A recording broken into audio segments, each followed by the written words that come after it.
hati-Mu bagi kami. Urapi hamba-Mu yang tidak ada apa-apanya, urapi setiap kami. Di dalam nama Tuhan Yesus kami buka hati bagi firman Tuhan. Yang percaya Tuhan di tengah kita, memberkati kita, katakan bersama. Amin. Tepuk tangan sorak-sorai buat Tuhan. Silakan duduk Bapak Ibu yang terkasih, Shalom. Apa kabarnya hari ini? Luar biasa. Saudara, kita sudah merayakan kenaikan Tuhan Yesus. Dan satu hal yang Tuhan ingatkan kepada murid-muridnya adalah ketika aku pergi ya menyediakan tempat bagimu, maka aku akan meminta kepada Bapa supaya Roh Kudus itu dikirim ya bagi kita orang percaya. Yesus berkata satu jaminan kepastian, aku tidak membiarkan engkau sebagai yatim piatu. Ya, bayangkan kalau Yesus sudah tidak ada, murid-muridnya juga mau bagaimana pengharapannya. Tapi Tuhan bilang, aku tidak akan membiarkan engkau sebagai yatim piatu, aku akan mengirim seorang penolong bagimu, yaitu Roh Kudus. Saudara, hari ini kita akan belajar apa sih peranan Roh Kudus dalam kehidupan orang percaya. Itu banyak sekali, tapi saya hanya mau ngambil yang inti-intinya saja yang sangat dan begitu penting dalam kehidupan kita di dunia ini. Mari kita lihat bersama saudara Yohanes pasal yang ke-16 ayat yang ke-8 dulu. Injil Yohanes pasal yang ke-16 ayat yang ke-8, firman Tuhan berkata demikian di sana. Kalau sudah ada kita baca bersama 1, 2, 3. Dan kalau ia datang, ia akan menginsyafkan dunia akan dosa, kebenaran, dan penghakiman. Apa fungsi Roh Kudus yang pertama di dalam dunia ini ketika dia datang dan dia memenuhi hidup kita? Dikatakan di sana, dan kalau ia datang, Roh Kudus itu datang, kata Tuhan Yesus. Yang pertama dia akan menginsyafkan dunia akan dosa, kebenaran, dan penghakiman. Saudara ya, setiap hari ini kita diperhadapkan dengan yang namanya dosa. Bahkan setiap hari ya kita punya kemungkinan untuk berbuat dosa. Siapa yang tiap hari buat dosa? Angkat tangan. Ya, yang lain tidak ya? Yang tidak berdosa pulang saja. Ya, kita nih setiap hari punya kesempatan dan kita pasti berbuat dosa. Saya tidak berbicara dosa itu hanya kita selingkuh, kita bersinah, kita pukul orang, kita marah orang. No. Karena kita mau atau tidak di hidup ini, waktu kita bangun pagi saja, ya kemarin ada orang bersaksi sama saya, Bu, saya itu sama anak saya galak, saya marah-marah sama anak saya berdoa Tuhan beri saya kesabaran, saya pengen sabar. Begitu pagi hari dia dapat berita yang bikin emosi sehingga emosinya meledak. Dia bilang saya gagal lagi. Saya bilang sebenarnya itu enggak gagal. Waktu kau berdoa untuk minta kesabaran, maka Tuhan akan ketemukan kau dengan orang yang bikin emosi, amin. Iya, kan itu ujian toh. Saya bilang sebenarnya itu bukan kamu dicobai sama iblis, itu ya Tuhan izinkan karena kamu berdoa pengen sabar. Ya, kesabaran itu terbukti ketika kita ini berjumpa dengan orang yang bikin kita emosi. Kalau ketemu orang yang manis-manis semua kan kita enggak mungkin marah dong, bener enggak? Ya, tapi kan dalam hidup ini kita enggak bisa menentukan, hari ini aku pasti sukacita terus. Lalu kita pegang remote control istri kita remote ting, bikin aku seneng terus. Terus istri kita bangun pagi, halo Pak, apa kabar? Makan apa? Minum apa? Ya. Kadang-kadang baru bangun aja bapak-bapak lihat istri sudah bisa. Kok curhat ya? Bapak-bapak bangun pagi kadang-kadang lihat istri emosi enggak? Tolong yang saya tanya ini bapak-bapak bukan ibu-ibu. Ya. Kadang kita ini sudah pengen menjaga anak kita tiba-tiba bikin kita emosi. Roh Kudus itu diberikan untuk dikatakan dia itu akan menginsyafkan kita akan dosa. Dulu saya begitu, saya berdoa Tuhan saya ini orangnya pemarah. Saya berdoa Tuhan bikin saya ini jadi sabar dalam nama Yesus. Saya bangun pagi, adik saya bikin saya marah. Ya, karena saya belum menyadari hari itu saya keceplosan. Saya marah, saya maki-maki dia. Ya, tapi setelah itu Roh Kudus bilang, kamu tadi berdoa minta apa? Minta sabar kan? Ini ujian. Tapi kenapa kamu enggak lulus? Ya udah besok lagi. Ya, besok saya sudah mulai mengenal ini. Oh, kalau saya berdoa minta sabar, pasti yang datang orang yang bikin saya nggak sabar. Roh Kudus itu mengajarkan saudara. Jadi besoknya ketika saya berdoa minta sabar, ada saya bikin emosi, Roh Kudus bilang, jangan emosi, tahan. Harap tenang, ada ujian. Amin. Loh, kenapa kita dulu kalau ujian di papan tulis itu besar tulisannya harap tenang, ada ujian. Karena Alkitab berkata di dalam tinggal tenang itu terletak kekuatan kita. Ya, itu Alkitabiah saudara. Makanya bapak-bapak, ibu-ibu kalau lagi dalam pencobaan, enggak usah curhat kanan kiri, tulis saja besar-besar di dada begini, harap tenang, ada ujian. Supaya orang enggak usah banyak bertanya, ya. Roh Kudus itu akan menginsiapkan kita dari hal-hal yang dosa kecil, apalagi kalau kita melakukan dosa yang besar. Ya, orang berzina, selingkuh, kepahitan itu apalagi kalau punya Roh Kudus, ndak mungkin orang itu betah selingkuh, ndak mungkin. Ndak mungkin kalau engkau punya Roh Kudus, engkau betah hidup dalam dosa terus homo, lesbi, engkau terus punya kepahitan, itu ndak mungkin. Orang yang punya Roh Kudus tidak akan mungkin melakukan hal-hal itu, apalagi tinggal di dalamnya berhari-hari, bertahun-tahun, sudah si fix bahwa kamu tidak mengenal Roh Kudus dan Roh Kudus tidak ada dalam kamu. Makanya Yesus bilang, dunia tidak dapat menerima dia karena dunia tidak mengenal dia.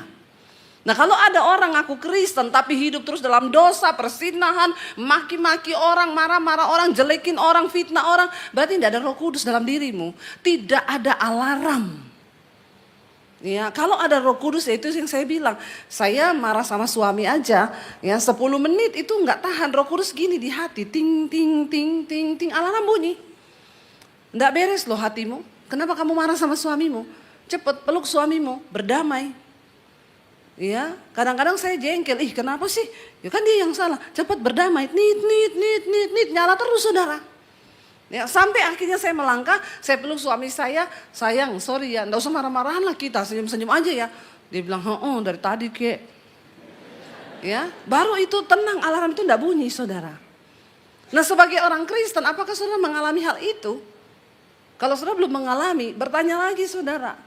Sayang kalau kita hidup di dunia ini tapi kita enggak mengalami jamahan Roh Kudus. Baca bersama Roma pasal 8 ayat yang kelima mulai. Roma pasal yang ke-8 ayat yang kelima, firman Tuhan berkata di sana, sebab apa? Mereka yang hidup menurut daging memikirkan hal-hal yang dari daging. Mereka yang hidup menurut roh, huruf besar Roh Kudus, memikirkan hal-hal yang dari roh. Karena keinginan daging adalah maut, tetapi keinginan roh adalah hidup dan damai sejahtera. Sebab keinginan daging adalah perseteruan terhadap Allah karena ia tidak takluk kepada hukum Allah. Hal ini memang tidak mungkin baginya. Mereka yang hidup dalam daging tidak mungkin berkenan kepada Allah.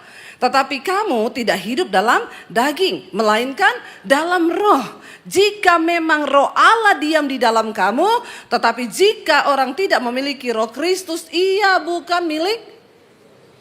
Ini tolak ukurnya saudara, kita ngaku Kristen. Tapi apakah kita milik Tuhan, Yesus atau bukan? Karena banyak orang beragama Kristen, tapi sesungguhnya dia bukan milik Kristus. Ngeri loh, ini sebuah kebenaran yang harus saya sampaikan. Supaya ketika Tuhan Yesus datang kali yang kedua, jangan ada satupun yang tertinggal. Siapa yang akan diselamatkan? Yang ada tok materai bahwa kita adalah milik Kristus. Nah, ayat ini berkata, siapa orang yang akan menjadi milik Kristus? Dia hidupnya tidak dipimpin oleh daging, tetapi dipimpin oleh roh. Makanya mulai belajar dengar-dengaran sama Roh Kudus kalau dia bicara. Ya, engkau mau berantem sama istri, ada suara yang ngomong, jangan berantem, ya jangan. Karena dengan jelas ayat ini berkata, orang yang hidup menurut daging, yang dia pikirkan itu hanya hal-hal yang dari daging. Ya, tetapi orang yang hidup menurut roh memikirkan hal-hal yang dari roh. Karena keinginan daging itu maut, tapi keinginan roh adalah hidup dan damai sejahtera. Bertanya orang hidup dipimpin Roh Kudus atau tidak, ya, yang pertama ciri yang paling utama adalah adakah damai sejahtera dalam hidupmu? Karena Roh Kudus itu membawa damai sejahtera dalam hidup kita. Kalau tiap hari hidupmu kacau, penuh pertengkaran, penuh dengan konflik, hidupmu penuh ketakutan, kekhawatiran, coba bertanya, jangan-jangan tidak ada Roh Kudus dalam dirimu. Karena kalau orang itu punya Roh Kudus, saudara, dia hidup dan memiliki damai sejahtera. Saudara mau pelayanan di gereja, mau hebat khotbah, mau hebat mimpin pujian, mau pakai asyir baju jas tiap hari Minggu. Kalau di hidupmu dalam rumah tanggamu tidak ada damai sejahtera. Ya, copot dulu semua itu jas, copot dulu ini semua di depan ini, percuma. Kita enggak memiliki Roh Kristus, kita bukan milik Kristus. Dikatakan di sana sebab keinginan daging itu ya adalah perseteruan dengan Allah. Apa itu perseteruan? Ya, permusuhan. Orang kalau hidupnya dipimpin daging, maka posisinya dengan Tuhan dia adalah bermusuhan. Ngeri loh saudara, kita pikir kita ke gereja, tapi ternyata karena kita hidup dipimpin daging. Apa itu keinginan daging?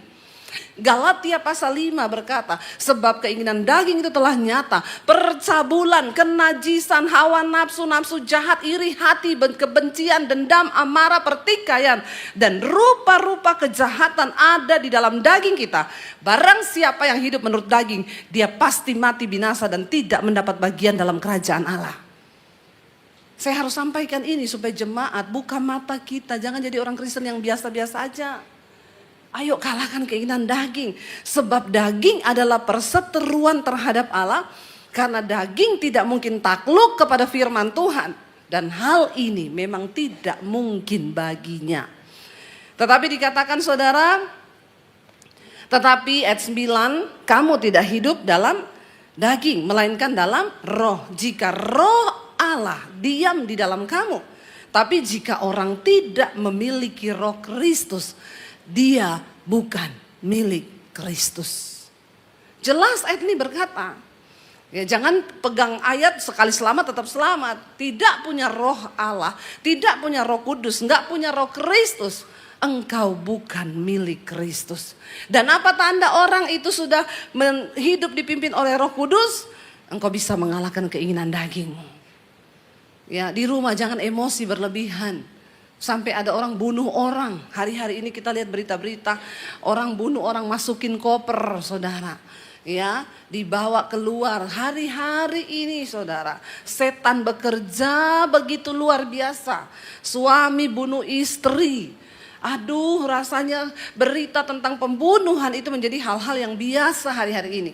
Ya, kemarin ada gamers yang juga terjun dari jembatan.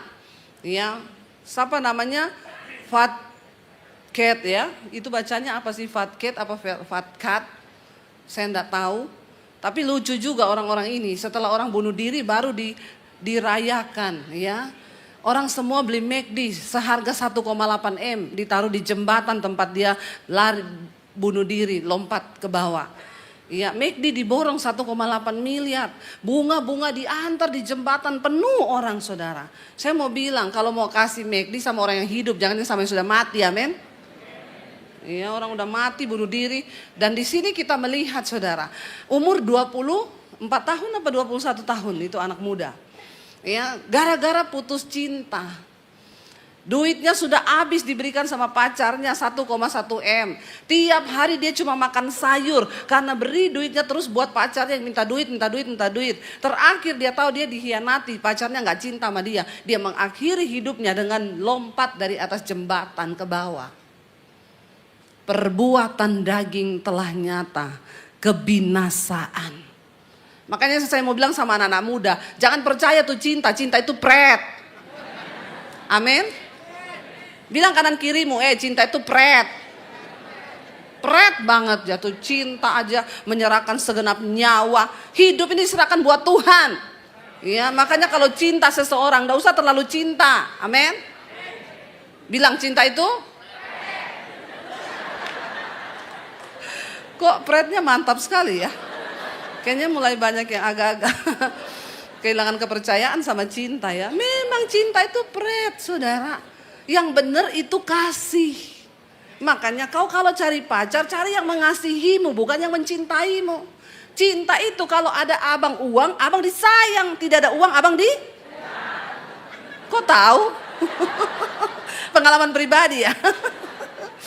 Ya, jangan saudara. Ya hanya cinta Tuhan bagi kita, hanya kasih itu cinta, kasih yang benar itu, yang mau berkorban. Ya makanya muda-muda ini ya, kau baru pacaran kenal cowok udah minta duit langsung putus dalam nama Yesus. Itu berarti cowok matre. Ya, diuji lagi saudara, jangan sampai mencintai, terlalu mencintai. Akhirnya begitu merasa dihianati, bunuh diri. Kenapa kau gak punya Tuhan dalam hidupmu? Ya, tidak ada orang lain yang bertanggung jawab atas kebahagiaan hidupmu. Jangan taruh kebahagiaanmu kepada suamimu, kepada istrimu, kepada anakmu, kepada orang tuamu. Taruh kebahagiaanmu hanya kepada... Karena orang tua bisa mengecewakan, anak bisa mengecewakan, suami bisa mengecewakan, istri bisa. Kita gak bisa kendalikan kan semua orang yang ada di sekeliling kita. Kita pengen anak kita ngikuti hidup kita, pengen dia ngikuti semua yang kita ngomong. Tapi ada saatnya anak juga akan memberontak. Karena dia punya proses hidup sendiri. Ya, tapi kau jangan terlalu stres. Belajar melepaskan dan merelakan itu kepada Tuhan. Makanya kasihi Tuhan Allahmu dengan segenap hatimu, dengan segenap jiwamu, dengan segenap kekuatanmu, dengan segenap uangmu. Jangan kasihi orang lain itu saudara sampai kau melupakan Tuhan. Orang sampai terlalu mengasihi orang sampai bunuh diri itu kan menyanyiakan kasih Tuhan kan saudara. Ya, makanya saudara di sini kita belajar, ayo matikan keinginan daging. Ya, jatuh cinta itu anak-anak muda biasa aja, careless.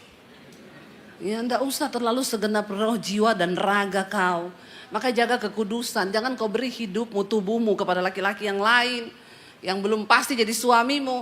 Banyak pernikahan terjadi di kalangan Kristen. Cuma karena sudah terlanjur melakukan hubungan seks. Pernikahan yang seperti ini berantakan pasti. Karena dimulai bukan dari roh tapi dari daging. Dan semua yang diawali dari daging pasti hancur. Kecuali kita bertobat dan menyerahkan hidup kepada Roh Kudus. Yang pertama, Roh Kudus itu menginsafkan kita akan dosa. Yang kedua, Yohanes pasal 14 ayat yang ke-16 berkata begini saudara.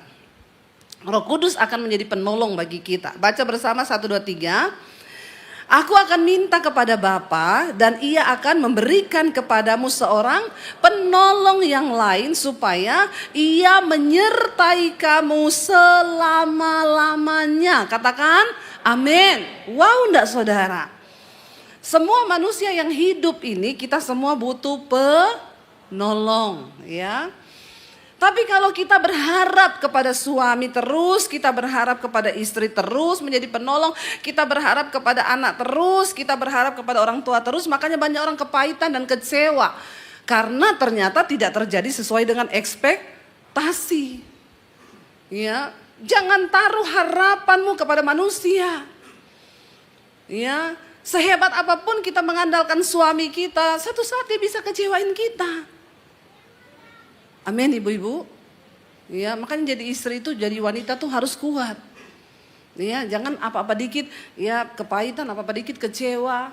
Makanya wanita itu harus gagah perkasa seperti saya ini loh. Ya. Setidaknya bisa ganti gas, angkat galon, dorong mobil, plus kesetrum gak mati. Itu yang paling penting toh. Jadi saudara, kita belajar yuk, ada penolong yang Tuhan berikan bagi kita, yaitu Roh Kudus. Waktu engkau adalah masalah, tekanan, rasanya gak ada yang bisa menolong, masuk dalam kamar, berdoa bilang Roh Kudus. Sesekali berdoa itu panggil Roh Kudus saudara. Karena Roh Kudus itu pribadi. Saya sering kali kalau lagi apa tiba-tiba diingetin di hati, Roh Kudus ingetin, saya sering kali diam ngomong, terima kasih Roh Kudus. Saya masih sering ngomong loh, terima kasih Roh Kudus. Ya, dan Roh Kudus itu senang kalau kita menghormati dia.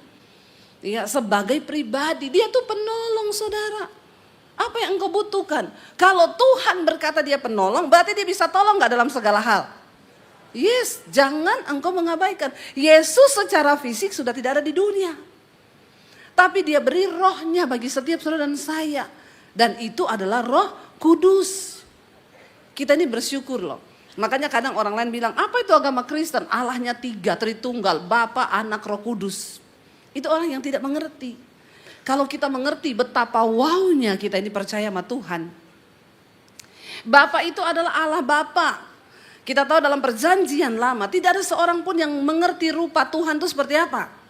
Bahkan ketika Musa bertanya, siapakah engkau? Dia cuma menjawab apa? Aku adalah aku. Ya. Manusia nggak bisa menjangkau Allah yang Maha Kudus, Maha Kuasa. Bahkan Tuhan berkali-kali menyatakan dirinya itu lewat angin, lewat api, tidak ada wujud. Tidak nyata wujud Allah itu. Ya. Kenapa Tuhan tidak menyatakan wujud ketika dia menampakkan diri kepada Musa? Cuma api, cuma angin. Ya. Karena Tuhan bilang nanti kalau dia menyatakan diri dalam rupa wujud, bangsa Israel nanti bikin patung lagi yang menyerupai wujud Allah, lalu mereka sembah lagi itu patung. Karena memang manusia itu, semua manusia itu butuh figur. Manusia itu butuh figur. Ya, kita nggak bisa membayangkan sesuatu yang tidak ada di pikiran kan. Makanya ketika Musa naik ketemu Tuhan, dia turun, bangsa Israel sudah membuat patung lembu emas untuk disembah. Lalu Allah menyatakan diri, dia bilang, wah memang manusia itu membutuhkan juru selamat dan mereka harus punya figur. Lalu Alkitab berkata, Allah Bapa yang Maha Kuasa itu harus turun ke dalam dunia untuk memperdamaikan dirinya dengan manusia. Dia turun dalam rupa manusia. Di dalam Tuhan Yesus Kristus.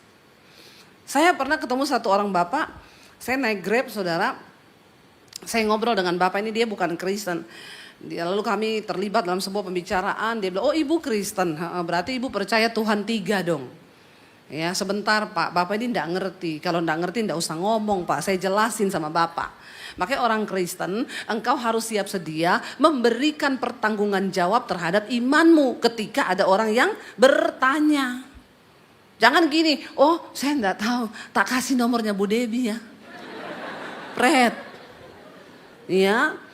Makanya Rasul Paulus bilang kalau ditinjau secara umur harusnya saudara-saudara ini sudah menjadi pengajar. Tapi asas-asas dari kekristenan aja banyak yang belum mengerti. Kenapa? Karena ditanya, Bapak baca Alkitab, bagaimana mungkin? Membaca saja, aku sulit. Nggak pernah baca firman. Nggak punya pengetahuan tentang Alkitab. Di luar sana banyak orang yang tidak mengerti dengan iman kita. Saudara, itu Alkitab bilang siap sedia memberikan pertanggungan jawab. Makanya belajar firman Tuhan. Saya bilang gini Pak, Bapak bilang, dia bilang, masa Tuhan jadi manusia?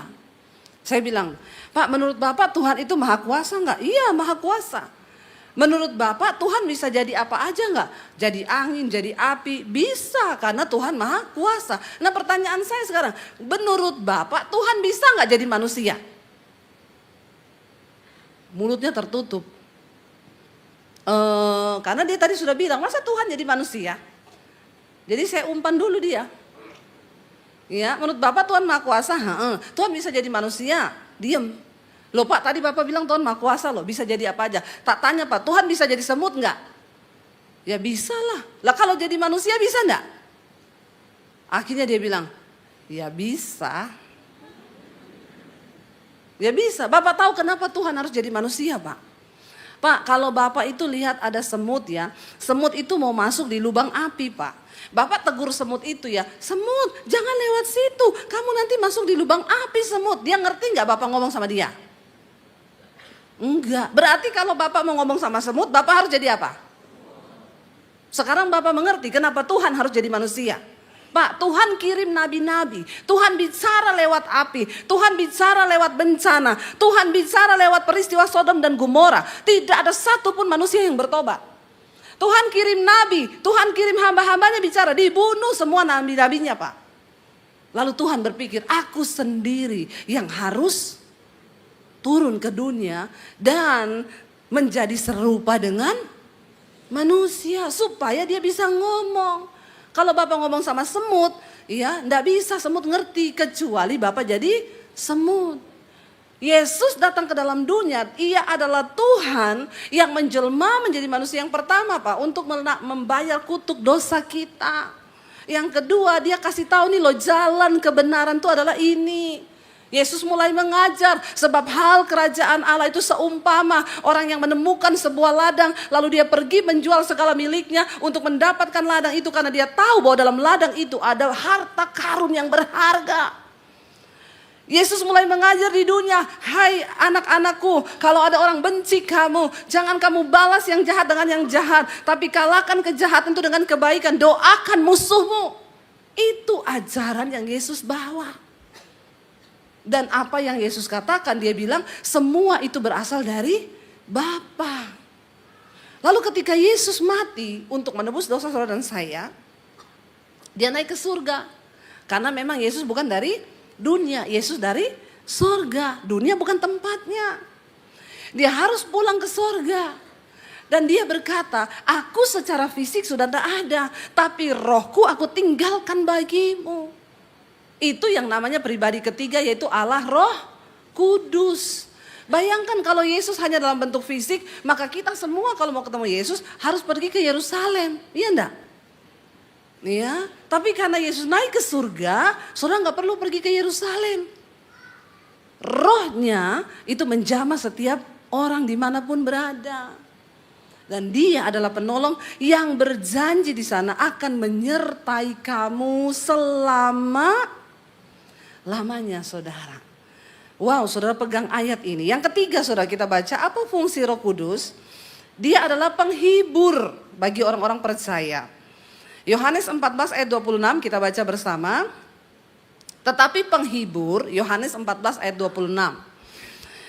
Yohanes 14 ayat 26 baca bersama 1, 2, 3. Tetapi penghibur yaitu Roh Kudus yang akan diutus oleh Bapa dalam namaku, dialah yang akan mengajarkan segala sesuatu kepadamu dan akan mengingatkan kamu akan semua yang telah kukatakan kepadamu.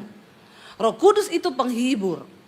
Saudara, Tuhan tahu manusia itu butuh hiburan. Amin apa amin? Ya. Manusia itu semua butuh hiburan, ya. Dan kalau kita cari hiburan di dunia itu cuma sementara. Saudara yang suka pergi ke night club ditanya buat apa? Cari hiburan. Saudara goyang-goyang di situ, saudara pulang stres lagi enggak? Stres lagi. Saudara mencari hiburan dengan apapun yang engkau mau coba lakukan. Banyak orang mencari pelampiasan diri. Ada ibu-ibu yang cari kebahagiaan dengan shopping, beli tas baru. Tas baru cuma bertahan 1 bulan. Bikin kau puas, setelah itu kau sudah tidak suka lagi. Pengen lagi yang lain. Kita membutuhkan seorang penghibur yang akan memberikan kita damai sejahtera dan penghiburan yang kekal sampai selama-lamanya. Kita kalau hidup dengan Roh Kudus tuh enak saudara. Ya, selalu ada damai sejahtera karena ada seorang penghibur. Saudara dihibur sama lawak, saudara ketawa terbahak-bahak nonton ya, cah lontong, lontong sayur. Setelah itu stres lagi. Tapi dikatakan Roh Kudus, dia itu adalah penghibur yang akan kuutus ya. Penghibur akan kuutus dari Bapa dan dia akan datang saudara, yaitu dia itu ya Roh penghibur yang apa? Dia akan mengajarkan segala sesuatu kepadamu dan akan mengingatkan kamu akan semua yang telah kukatakan. Roh Kudus itu mengingatkan kita akan firman Tuhan. Kalau saudara punya Roh Kudus, saudara baca Alkitab, ayat itu nancep di hati. Nanti ketika satu kali engkau dalam masalah, lalu ayat itu bersuara dalam hatimu. Siapa yang menyuarakan itu? Roh Kudus. Ya. Lalu kita, oh iya ya Tuhan terima kasih. Waktu kita mengalami, kenapa makanya saudara sering dengar orang kesaksian. Waktu itu bu saya sudah begini. Tiba-tiba ada suara yang ngomong. Karena aku udah ingetin toh mengucap syukur dalam segala perkara. Itu Roh Kudus saudara, dia itu penghibur ya. Ibu-ibu ketika engkau merasa suamiku ini kok berubah ya. Sekarang dia lebih pentingkan pekerjaan, aku ini di rumah sendiri ditinggal gini. Ayo punya hubungan yang intim dengan Roh Kudus, dia penghibur. Kita akan ada damai sejahtera saudara. Dan penghiburan yang dari Roh Kudus itu penghiburan bukan yang dari dunia. Ada satu sukacita yang sampai pada kekekalan. Makanya orang yang hidup dekat dengan Roh Kudus, hidupnya pasti luar biasa. Walaupun ada masalah, walaupun difitnah, walaupun digini, dia tetap bisa bersukacita karena ada Roh penghibur. Kita semua di dunia ini akan mengalami perkara-perkara yang akan membuat kita bersedih, ada air mata. Tapi kalau ada Roh Kudus, kita memang mengalami masalah, tapi Roh Kudus akan menghibur kita. Dan bukan cuma itu, dia akan mengingatkan setiap apa yang sudah Yesus katakan kepada kita. Kenapa ketika Yesus mati, Thomas akhirnya tidak percaya lagi kepada Yesus? Mereka lupa semua yang Yesus katakan. Kenapa ketika Yesus akhirnya ditangkap, Petrus kemudian menyangkal Yesus? Sebab waktu itu mereka belum ada Roh Kudus. Ya, mereka tidak ingat semua yang Yesus katakan. Ingat kisah 2 orang murid yang waktu Yesus mati mereka pulang ke kampung mereka. Di tengah perjalanan mereka, Yesus menampakkan diri tapi mereka tidak tahu kalau itu Yesus. Lalu Yesus tanya, kalian mau kemana? Mau pulang kampung. Kenapa kalian mau pulang kampung? Mereka bilang sama Yesus, hello, kayaknya cuma kamu satu-satunya orang di sini yang gak tahu apa yang terjadi di Yerusalem. Kenapa? Itu loh Yesus. Orang yang kami puji-puji, dia melakukan mujizat, dia melakukan banyak hal. Dia dibunuh sama ahli-ahli Taurat. Ya, lalu Yesus bilang, loh bukankah itu dulu dia sudah ngomong waktu dia bersama-sama dengan kamu? Tapi karena tidak ada Roh Kudus, murid lupa semua. Kalau kau tidak ada Roh Kudus, firman kau lupa. Biar saya khotbah sampai berbusa di sini 1,5 jam. Karena dalam hidup pun tidak ada Roh Kudus, kau pulang kau lupa itu firman. Sering kan begitu? Kita pulang ditanya sama anak, Pak tadi ayatnya khotbahnya apa ya Bu Debi? Tahu, lupa. Nah itu, tanda-tanda itu. Ya. Tapi kalau ada Roh Kudus dalam diri kita, dia mengingatkan firman yang kita dengar. Dia mengingatkan Alkitab yang kita baca. Makanya saudara, tiap hari bacalah firman Tuhan. Supaya banyak perbendaharaan dalam hati kita. Yang itu akan diingatkan Roh Kudus sesuai kebutuhanmu ketika engkau mengalami masalah. Kita ini sudah tidak ada Roh Kudus, tidak pernah baca firman. Ya makanya hidup keok terus. Hidup persoalan terus, tertekan terus, ruwet terus. Karena kita kurang mengandalkan Roh Kudus. Roh Kudus itu Roh Allah loh. Dia yang akan memerdekakan kita saudara. Dia menuntun kita, bahkan dia mengajarkan banyak hal kepada kita. Lalu saudara yang terakhir dikatakan di sana, ya, kita baca bersama bahwa Roh Kudus itu akan memberikan kita kuasa untuk menjadi saksi Kristus. Buka Kisah Para Rasul pasal yang pertama ayat yang ke-8, ya. Kisah Para Rasul yang pertama ayat yang ke-8. Firman Tuhan berkata di sana 1, 2, 3. Tetapi kamu akan menerima kuasa kalau Roh Kudus turun ke atas kamu. Dan kamu akan menjadi saksiku di Yerusalem dan di seluruh Yudea dan Samaria dan sampai ke ujung bumi. Tidak main-main loh saudara. Ayat ini berkata, kalau Roh Kudus turun ke atas kita, yang pertama kita menerima kuasa. Wow, enggak itu? Kuasa itu diberi oleh Tuhan bagi kita loh. Iya, sayang sekali banyak orang Kristen tidak memakai kuasa itu yang diberikan. Karena kita tidak menerima Roh Kudus. Engkau akan menerima kuasa. Ini Tuhan yang ngomong, bukan saya yang ngomong. Ini Yesus yang ngomong. Tapi engkau akan menerima kuasa kalau Roh Kudus turun ke atas kamu. Dan kamu akan menjadi saksiku di Yerusalem. Pertama-tama dimulai dari Yerusalem. Lalu sampai ke Yudea dan Samaria. Dan sampai ke ujung bumi. Kenapa banyak orang Kristen takut bersaksi? Karena tidak ada Roh Kudus dalam dirimu. Orang kalau punya Roh Kudus, dia selalu rindu menceritakan tentang Tuhan.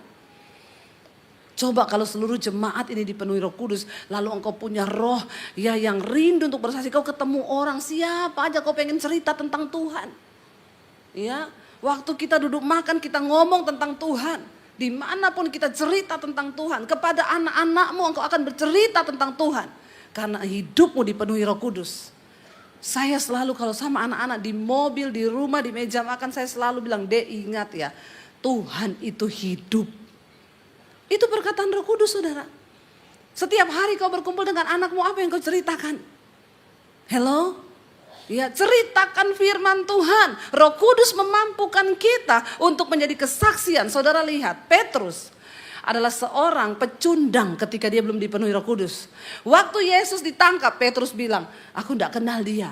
Yang benar, kamu sering loh jalan sama dia. Lu gak usah pura-pura, kita sering lihat. Enggak, sumpah demi Allah. Aku tidak kenal. Lalu yang satu lagi bilang, kamu duduk makan sama dia sering. Ya Allah, benar, aku tidak kenal. Lalu ayam berkokok 3 kali. Saudara tahu, ketika akhirnya mereka menunggu pencurahan Roh Kudus, apa yang terjadi? Mereka berkumpul di loteng Yerusalem. Lalu Roh Kudus datang seperti hembusan angin, mereka dipenuhi oleh Roh Kudus. Kisah Rasul pasal 2 ayat 21 berkata begini, Petrus berdiri, saudara. Ketika orang-orang itu bilang begini, ya wah mereka ini sudah mabuk. Ya mereka ini pasti orang-orang yang, coba mereka berkata-kata, ini apa yang mereka ngomong? Ya. Lalu Petrus dengan kuasa Roh Kudus, tadinya dia cucungut yang tidak berani. Dia takut jangan sampai orang Yahudi tangkap dia. Tapi waktu Roh Kudus penuh atas mereka, Petrus berdiri dan berkata begini, dan barang siapa yang berseru kepada nama Tuhan akan diselamatkan. Hai orang-orang Israel, dengarlah perkataan ini. Yang aku maksudkan ialah Yesus dari Nazaret, seorang yang telah ditentukan Allah dan yang dinyatakan kepadamu dengan kekuatan-kekuatan dan mujizat-mujizat dan tanda-tanda yang dilakukan oleh Allah dengan perantaraan dia di tengah-tengah kamu, seperti yang kamu tahu. Dia yang diserahkan Allah menurut maksud dan rencananya, dan telah kamu salibkan dan kamu bunuh di tangan bangsa-bangsa durhaka. Siapa yang ngomong ini? Petrus. Yang waktu itu ditanya, kamu makan tuh sama dia? Enggak, demi Allah, aku enggak kenal. Kamu loh murid-muridnya kan? Enggak. Wow, kenapa bisa tiba-tiba Petrus yang tadinya seorang yang takut melihat Yesus ditangkap, dia berdiri dan langsung berkata, Yesus, dia yang datang diutus oleh Allah, tapi yang kamu salibkan, yang kamu bunuh di tangan bangsa-bangsa durhaka. Orang kalau penuh Roh Kudus dia gak takut menyampaikan kebenaran, saudara. Amin. Gak takut, karena dia tahu bahwa roh yang besar ada di dalam hidupnya. Tuhan mencari orang-orang yang demikian. Kalau saudara hidup dengan dipenuhi Roh Kudus, engkau punya otoritas dan wibawa ilahi. Engkau menjadi kesaksian bagi keluargamu karena engkau menyatakan kebenaran. Engkau gak perlu takut. Ya, saya selalu berkata kalau orang bilang, Bu, saya itu begini, Bu, kan kakak saya itu begini, itu saya. Kamu ngomong dong. Kamu hidup gak benar loh. Tapi saya enggak berani. Kakak saya tuh kumpul kebo. Ya kenapa kamu enggak tegur? Saya enggak berani, Bu. Nanti dipikir kepo. Nanti gini. Kalau kau punya Roh Kudus, kau enggak perlu takut. Ya, karena yang kau sampaikan itu kebenaran. Amin, saudara. Ya. Saya ini dibilang orang, Ibu Dewi itu kalau khotbah ceplas-ceplos. Ya saya enggak ada urusan kok. Yang saya sampaikan firman Tuhan. Saudara terima puji Tuhan, enggak terima juga ya kebangetan. Iya toh? Iya. Saya enggak pernah peduli. Mau orang kaya, mau orang miskin, mau siapapun saudara. Emang gue pikirin. Kebenaran adalah kebenaran. Harus disampaikan. Tidak perlu ada yang ditutupi. Kalau Roh Kudus ada dalam dirimu, tiba-tiba lo Petrus berdiri. Langsung dibilang, kamu. Yang tadinya sembunyi, ketakutan. Mereka bersembunyi di loteng ketika waktu Yesus ditangkap. Tapi tiba-tiba Roh Kudus penuh. Dia berdiri dan dia tunjuk semua itu orang-orang di situ. Kamu orang-orang yang durhaka. Pasti teman-temannya kunjungin, buset nih Petrus. Ya, berani banget dia ngomong begitu. Kamu orang-orang durhaka. Tetapi Allah, dia berkata, membangkitkan dia dengan melepaskan dia dari sengsara maut. Karena tidak mungkin ia tetap berada dalam kuasa maut itu. Sebab Daud berkata tentang dia, aku senantiasa memandang kepada Tuhan. Karena ia berdiri di sebelah kananku, aku tidak goyah. Wih, Petrus yang tadinya gak bisa ngomong, yang tadinya ketakutan, tiba-tiba Roh Kristus, Roh Kudus menguasai dia. Ini perkataannya siapa, saudara? Ini bukan perkataannya Petrus loh. Ini perkataan Roh Kudus. Amin. Waktu Roh Kudus ada dalam hidupmu saudara, cara berkatamu berbeda. Engkau nggak takut, engkau ketemu orang yang hidup dalam dosa, tegur saudara, tegur, apalagi itu keluarga kita. Kasih tahu. Ya, karena kita salah kalau kita nggak kasih tahu. Kita kompromi kalau kita nggak kasih tahu. Ya, mau siapapun dia. Saya ketemu keluarga saya, bolak-balik selingkuh, saya ngomong, kamu bertobat ya, jangan selingkuh terus loh. Kalau hidupmu mau diberkati, hormati Tuhan. Kau tidak menghormati Tuhan, kutuk hidupmu. Terserah lu mau terima mau kagak, itu kebenaran. Amin. Biarlah hidup kita dipakai oleh Roh Kudus saudara menjadi kesaksian. Siapa Thomas? Thomas adalah orang yang berkata ketika Petrus bilang, bro, dia menyatakan diri kepada kami, Yesus hidup. Thomas bilang, alah lu gak usah berhalusinasi lah. Hello, gue lihat sendiri loh, dia mati di atas kayu salib. Kenapa kalian gak bisa terima sih kematiannya sampai kalian berharap-harap dia muncul? Selama Yesus tidak datang sendiri kepadaku dan menunjukkan lubang di lambungnya, dan selama aku tidak mencucukkan jari ke dalam lambungnya, aku tidak bakal percaya kalau Yesus itu hidup. Kemana setiap firman yang sudah Yesus tanamkan kepada Thomas selama 3 tahun ada di bumi? Hilang begitu saja. Tapi waktu Thomas dipenuhi Roh Kudus dan Yesus datang benar-benar di hadapan dia dan berkata, Thomas, ini lambungku yang berlubang. Murid-murid enggak ngomong loh, Sus, kata Thomas, lu harus kasih lambungmu yang berlubang supaya dia cucuk darinya. Enggak, Tuhan itu maha tahu. Makanya waktu Yesus menampakkan diri, ada Thomas. Yesus bilang, Thomas, ini tanganku yang berlubang, ini lambungku yang berlubang. Cucupkan jarimu. Di situ Thomas menangis dan dia berkata, ampuni aku Tuhan. Ketika mereka menunggu di kamar loteng untuk mereka dipenuhi Roh Kudus, apa yang terjadi? Saudara tahu, Thomas itu pergi ke daerah Iran dan Irak, ke daerah India. Dia memenangkan kota demi kota. Dia bersaksi tentang nama Yesus. Thomas yang bawa Injil masuk. Pertama kali di Iran, di Irak. Dan beberapa gereja dibangun atas dasar pelayanan Thomas di sana. Bukan cuma itu, sampai akhirnya Thomas mati sebagai martir bagi nama Tuhan Yesus. Katakan, amin. Roh keperkasaan ada dalam diri mereka. Mereka semua rata-rata mati dibunuh menjadi martir. Waktu Roh Kudus penuh atas hidup kita, tidak ada yang perlu kita takuti di dunia ini saudara. Karena roh itu lebih besar dalam diri kita. Saya undang para imam musik maju ke depan. Ini waktu cepat sekali habis ya. Saudara, kita percaya waktu Roh Kudus yang hidup dalam kita itu benar-benar ada. Apa yang dia tidak bisa lakukan dalam hidupmu dan hidupku, dia sanggup lakukan. Ya, jangan pernah menyerah dengan keadaanmu hari ini. Apa syarat Roh Kudus penuh di hidup kita? Cuma satu, bilang, Roh Kudus, aku buka hati bagimu, masuk dalam hidupku. Dan dia cuma melihat orang yang mau buka hati dan berkata, kami buka hati Roh Kudus. Jamah hidup kami Roh Kudus, penuhi hidup kami. Ambil alih hidup kami Roh Kudus, supaya Roh Kristus ada dalam diri kami dan kami menjadi milik Kristus. Kami mau menerima materai dari Roh Kudus dalam hidup kami. Mari saudara, dalam hidup kita ada begitu banyak persoalan masalah yang harus kita jalani, dan dengan kekuatan kita tidak mungkin mampu sendiri. Tapi Roh Kudus, Roh penolong, Roh penghibur, dia mengajarkan segala hal yang dia terima dari Bapa. Itu Roh keperkasaan yang akan memampukan kita. Engkau terima dia, engkau terima kuasa dari tempat yang maha tinggi. Buka hati dan tanganmu Bapak Ibu. Terimalah berkat dari Allah Bapa, cinta kasih dari Tuhan Yesus Kristus, penyertaan Allah Roh Kudus yang akan memenuhi hati dan hidupmu mulai hari ini, bahkan sampai kali yang kedua Tuhan Yesus datang menjemput kita. Namamu tercatat di dalam kitab kehidupan. Di dalam nama Tuhan Yesus yang percaya diberkati Tuhan, katakan bersama, amin, amin, amin.